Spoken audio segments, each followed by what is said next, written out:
Hello everyone, welcome back to the channel. तो आज हमने कुछ हिस्ट्री के कुछ क्वेश्चंस उठाए हैं जो कि काफ़ी बार रिपीट हुए हैं और इस बार के सिलेबस और पैटर्न के हिसाब से। तो 3 नंबर के कुछ क्वेश्चन हैं, 6 मार्क्स के कुछ क्वेश्चन हैं, उनको डिस्कस करेंगे, डेप्थ में समझेंगे। तो चलिए शुरू करते हैं। पहला क्वेश्चन है, विद्रोही सिपाही विद्रोह को नेतृत्व प्रदान करने के लिए राजाओं या बादशाहों के पास क्यों गए? 3 नंबर का क्वेश्चन है। क्वेश्चन समझते हैं। विद्रोही सिपाही, जो विद्रोह करने वाले सिपाही थे, वो अपने विद्रोह को एक लीडरशिप प्रदान करवाने के लिए राजा और बादशाहों के पास गए। तो देखिए, बात समझिए, आपको एक लीडर की ज़रूरत होती है किसी भी आप लाइन में एज अ स्टूडेंट।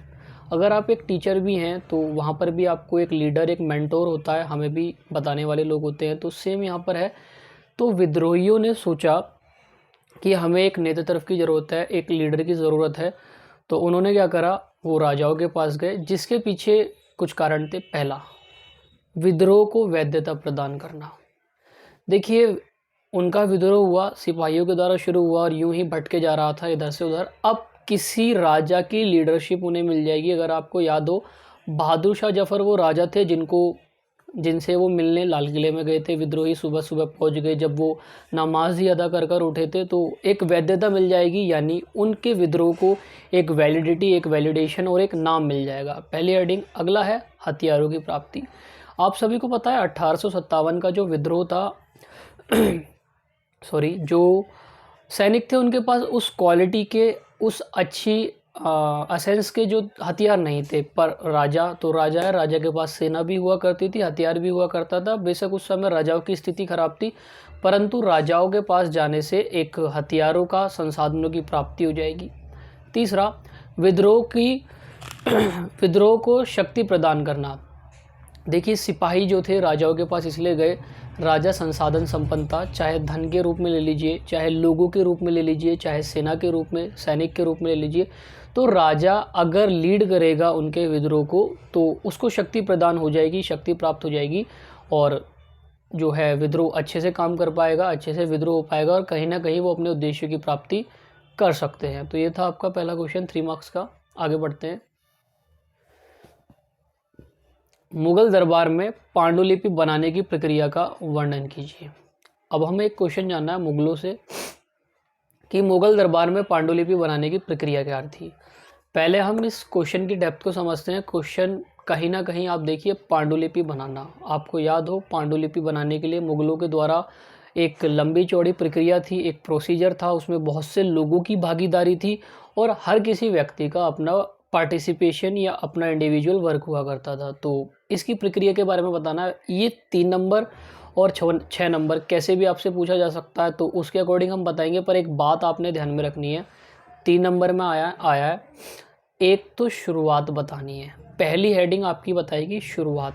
अगर मैं पहली हेडिंग की बात करूं तो पहली हेडिंग है कागज़ तैयार करना या पांडुलिपि के पन्ने तैयार करना। तो हमने एक बेस उठा लिया कि भैया हमें कागज़ तैयार करना, या मुगल दरबार में सबसे पहले पांडुलिपि बनाने की प्रक्रिया में जो कार्य हुआ करता था वो था कागज़ बनाना, यानी उस मटेरियल को, उस कागज़ को प्राप्त किया जाता था जिस पर लेखन का कार्य हो रहा है। इस बीच में बहुत प्रक्रिया है। 3 नंबर का क्वेश्चन है, पहली बात हमने पकड़ी। लास्ट की जो थर्ड हेडिंग होगी वो होगी जिल्द करना, बाइंडिंग करना, यानी जब पांडुलिपि के पन्ने तैयार हो गए, साज सजावट, चित्रकारी, कैलीग्राफी, बहुत सी चीज़ें हो गई, उसके बाद जो लास्ट का टॉपिक है वो है उसको बांध देना या तैयार पांडुलिपि पेश करना। तो आपने स्टार्ट करना है विद द बिगनिंग की पन्ने बनाने का कार्य, और जो एंड करना है वो बाइंड करने से करना है, कि इसका मतलब है पांडुलिपि तैयार हो गई है। बीच में आप 3 नंबर में कोई सी भी प्रक्रिया लगा दीजिए। पहली हेडिंग कागज़ों को तैयार करना, यानी वो मटेरियल प्राप्त करना जिस पर पांडुलिपि को लेखन होना है। दूसरी में आप चित्रकारी लिख सकते हैं। लेखन, सुलेखन का कार्य, यानी जो कैलीग्राफी का कार्य हुआ करता था जिसके लिए सुलेखक रखे जाते थे, स्पेशल लोग रखा करते थे। पन्ने घिसने का काम, अर्थात पन्ने चिपकाने का कार्य, ये आप अगली हेडिंग बना सकते हैं। 6 नंबर में वेरी करेंगी मिड की जो हेडिंग्स है, पर फर्स्ट और लास्ट साथ चलेंगी। थर्ड हेडिंग में आप बता सकते हैं जिल्द करना, यानी जो पांडुलिपि के पन्ने चित्र करने के बाद, सुलेखन करने के बाद तैयार हुए हैं उनको बाइंड कर दिया गया। इन शॉर्ट, पन्ने तैयार करना, चित्रकारी करना, जिल्द करना, 3 हेडिंग, 3 नंबर का क्वेश्चन, बात खत्म। चलिए अगला क्वेश्चन है, विद्रोहियों में एकता स्थापित करने के लिए क्या क्या कदम उठाए गए। इसको भी डेप्थ में लेते हैं। पहली बात तो विद्रोही, यहाँ पर विद्रोही का क्या मतलब है? सर विद्रोही वो हैं जो उस समय विद्रोह में शामिल थे। तो यार उनमें एकता स्थापित करने की ज़रूरत क्यों है? अरे एकता इसलिए स्थापित करनी है क्योंकि विद्रोह में जो लोग शामिल थे, अगर हम धर्मों के हिसाब से बात करें, हिंदू और मुसलमान थे, और भारतीय इतिहास तो गवाह है हिंदू मुसलमान की कहीं ना कहीं ऊंच नीच को लेकर या भेदभाव को लेकर या हीन भावना को लेकर हिंदू मुसलमान में भेदभाव देखने को पाया गया, या जो अंग्रेज थे उन्हीं ने divide and rule follow up करवाया था और भारतीय मुसलमानों और भारतीय हिंदुओं में फूट डलवाई थी। और डीप में जाए तो आपको पता हो भारतीय समाज में भी विभाजन था, 4 वर्णों में था, ब्राह्मण क्षत्रिय वैश्य शूद्र, और उस समय हर कैटेगरी का व्यक्ति विद्रोह में शामिल था क्योंकि अंग्रेजों ने हर कैटेगरी, चाहे वो हिंदू मुस्लिम हो, चाहे ब्राह्मण क्षत्रिय वैश्य शूद्र ही क्यों ना हो, सभी के नाक में दम कर रखा था। तो इनमें एकता स्थापित करने के लिए क्या क्या कदम उठाए गए, क्या क्या कार्य किए गए। क्वेश्चन काफ़ी रिपीटेटिव है, 3 नंबर का क्वेश्चन है, 3 हेडिंग अपने को निकालनी है। सबसे पहले एकता की भावना, ये हमारी पहली हेडिंग है, एकता की भावना। इसमें हम क्या लिख लेंगे? विद्रोहियों में एकता स्थापित करने के लिए उनके अंदर एकता की भावना स्थापित करी गई। उनको ध्यान दिलाया गया कि आप एक ही अखंड भारत के हिस्से हैं, आप हिंदू मुस्लिम बाद में हैं परंतु आप भारतीय पहले हैं, और उनमें एकता स्थापित करने की कोशिश करी गई, एकता की भावना पैदा कर कर। दूसरी हेडिंग हम बनाएंगे, सभी धर्मों की भावना का ध्यान रखकर। देखिए उस समय मुस्लिम राजा भी हुआ करते थे। बहादुर शाह जफर द्वितीय की अगर हम बात करें, एक मुगल बादशाह जो कि मुसलमान धर्म से बिलोंग किया करते थे, और उस समय हिंदू राजा भी थे। तो एक चीज़ ध्यान में रखी गई कि जब विद्रोह होगा तो जो अगर किसी विद्रोह का नेतृत्व कर रहे हैं मुसलमान राजा, तो वो कोई भी ऐसी बात नहीं बोलेंगे, कोई भी ऐसी प्रक्रिया नहीं करेंगे, ऐसी कोई गतिविधि नहीं करेंगे जिससे हिंदू जनता या हिंदू विद्रोहियों को ठेस पहुँचे। और जो हिंदू राजा है अगर वो किसी विद्रोह का नेतृत्व कर रहे हैं तो उनसे साफ साफ एक्सपेक्ट किया गया कि वो जब काम करेंगे तो मुसलमान विद्रोहियों की भावनाओं को ध्यान में रखकर करेंगे। ठीक है। अगला है भेदभाव कम करना। इन विद्रोहियों के भेदभाव को कम करने की या ख़त्म करने की कोशिश करी गई क्योंकि इनका जो अल्टीमेट दुश्मन था वो था ईस्ट इंडिया कंपनी, ब्रिटिशर्स, उनको बाहर निकालना था। तो इन 3 तरीक़ों से हमने कोशिश करी,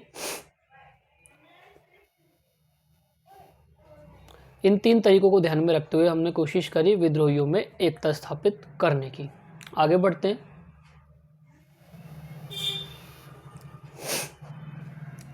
राष्ट्रवाद के इतिहास में गांधी जी को राष्ट्र निर्माणकर्ता के रूप में देखा गया। एक स्टेटमेंट है, एक बात है, वो हमें कुछ कहना चाह रही है। वो क्या कह रही है कि अगर आप राष्ट्रवाद का इतिहास उठाकर देखते हैं तो गांधी जी को राष्ट्र निर्माणकर्ता के रूप में देखा गया है। यानी गांधी जी वो व्यक्ति हैं जिन्होंने हमारे देश का, हमारे राष्ट्र का निर्माण किया है।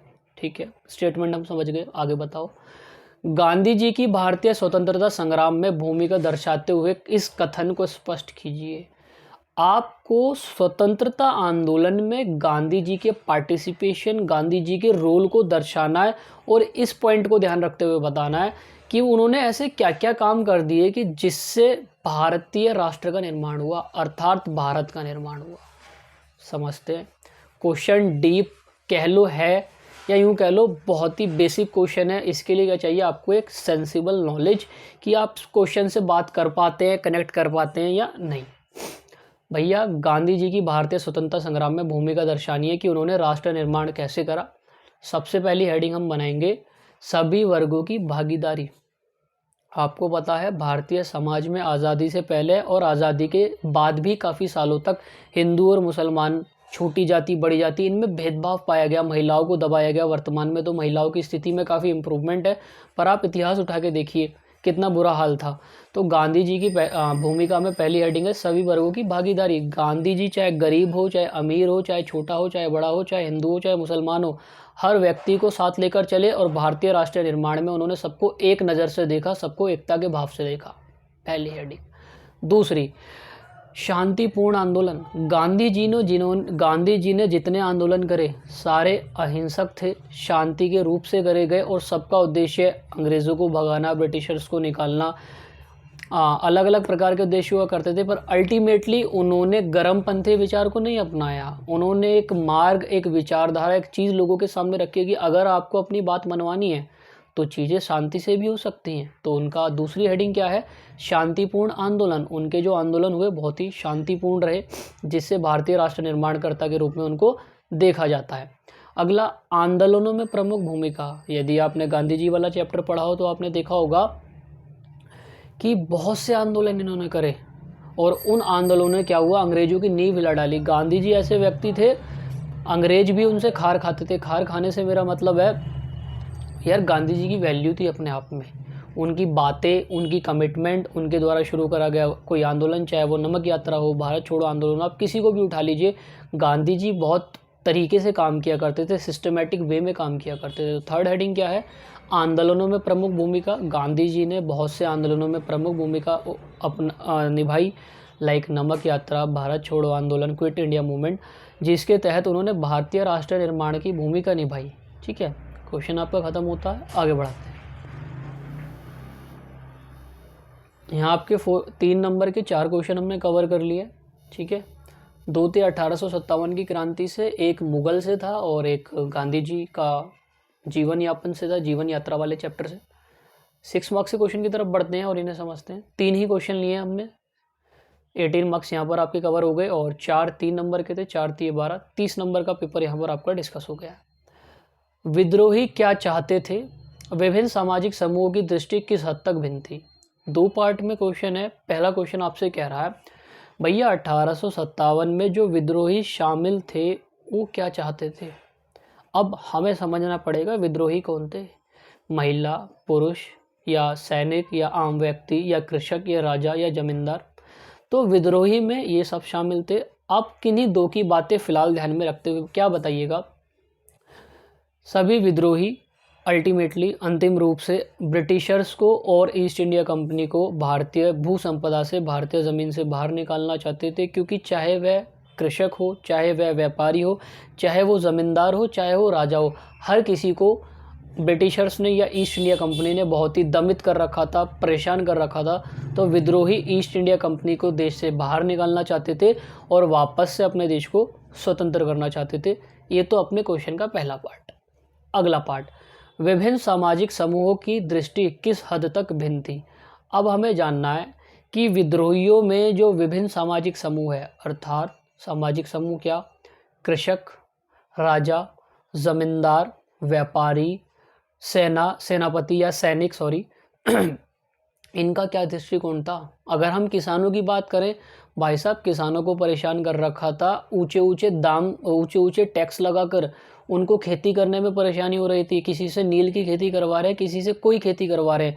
तो उनकी क्या दृष्टि थी कि भैया ये यहाँ से चले जाएं, ईस्ट इंडिया कंपनी हमारे देश को खाली करे, हम अपनी इच्छा से अपने मन की फसल उगाएंगे। राजा क्या चाहता था, आपको याद हो राजाओं के ऊपर अलग अलग प्रकार की नीतियाँ अपनाई गई और उनकी भू संपदा छीन ली गई। तो राजा लोग अपना राज्य वापस चाहते थे, अपनी शक्ति वापस चाहते थे। ये राजा का दृष्टिकोण है। अगर हम बात करें व्यापारी, भाई आप सभी को पता है अंग्रेज़ों ने या ईस्ट इंडिया कंपनी ने व्यापार पर एक अधिकार प्राप्त कर लिया था। मोटा मोटा टैक्स भारतीय वस्तुओं पर लगाया, भारतीय व्यापारियों का पतन हो गया या काफ़ी हद तक उनको काम करने में परेशानी हो रही थी। तो व्यापारी क्या चाहते थे, ब्रिटिशर्स देश से चले जाए और मैं अच्छे से व्यापार कर पाऊँ। राजा हो गया। सैनिक क्या चाहता था, भैया सैनिक चाहता था उसको उचित वेतन मिले, उसको पदोन्नति अर्थात प्रमोशन का मौका मिले। ये सारी चीज़ें एक सैनिक की डिमांड थी। ठीक है, तो हमने 2 पार्ट में क्वेश्चन करा। पहले हमने बताया विद्रोहियों की डिमांड, फिर हमने बताई विभिन्न सामाजिक समूह जिसमें राजा, सैनिक और किसान और व्यापारी, इन चारों को हमने कंसिडर करा। चलिए, संविधान की 3 सूचियों का वर्णन करें। यहाँ पर वर्ण लिखा, वर्णन करें। देखिए, संविधान में कुछ इश्यूज़ को सुलझाने के लिए जो कि एडमिनिस्ट्रेशन से रिलेटेड थे, 3 सूचियों का हमने निर्माण करा। पहली सूची का नाम है केंद्र सूची, दूसरी का नाम है राज्य सूची और तीसरी सूची का नाम है समवर्ती सूची। अब इनका संक्षेप में वर्णन करना है, इन्हें डिटेल में बताना है। क्वेश्चन का पैटर्न क्या है, 2 into 3, यानी आपने 3 हेडिंग्स या 3 पॉइंट बताने हैं। पर हेडिंग पे आपको 2 मार्क्स मिलेंगे। तो शुरू करते हैं केंद्र सूची से, जिसे सेंट्रल लिस्ट भी बोला जाता है। इसमें क्या है, केंद्र सूची से हमारा अभिप्राय ऐसी सूची से है जिसमें उन विषयों को रखा गया है जिस पर कानून बनाने का एक अधिकार या विशेष अधिकार जो प्राप्त होता है वो सेंट्रल गवर्नमेंट या केंद्र सरकार को होता है, जैसे कि भारतीय रेलवेज। अगला, राज्य सूची या जिसे स्टेट लिस्ट बोला जाता है। राज्य सूची से हमारा अभिप्राय उस सूची से है जिसमें उन विषयों को सम्मिलित करा गया है जिस पर कानून बनाने का अधिकार केवल और केवल केंद्र को प्रदान किया जाता है या प्राप्त होता है। आप एक एग्जांपल लीजिए, दिल्ली पुलिस यानी पुलिस प्रशासन, UP police, Delhi police, Haryana police. तो किसी राज्य के अंदर जो पुलिस है वो किस प्रकार कार्य करेगी, ये किसके ऊपर डिपेंड करता है, पर्टिकुलर राज्य के ऊपर डिपेंड करता है। कब भर्तियां निकालनी है, कब भर्तियां नहीं निकालनी, यानी इस क्षेत्र में ऐसे बहुत से विषय हैं, पर हम एक एक एग्जाम्पल कंसिडर करके चल रहे हैं। थर्ड सूची, समवर्ती सूची या जिसे कॉन्करेंट लिस्ट बोला जाता है। तो समवर्ती सूची के बारे में जानते हैं। समवर्ती सूची वह सूची है जिसके अंदर उन विषयों को रखा गया है जिसमें राज्य और केंद्र दोनों मिलकर कानून बनाने का अधिकार प्राप्त करते हैं, परंतु अगर दोनों में मतभेद होता है तो अल्टीमेटली किसकी मानी जाएगी, केंद्र की। क्यों? केंद्र अधिक शक्तिशाली होता है, वो बड़ा पार्ट है देश का, सेंट्रल गवर्नमेंट है यार, ठीक है।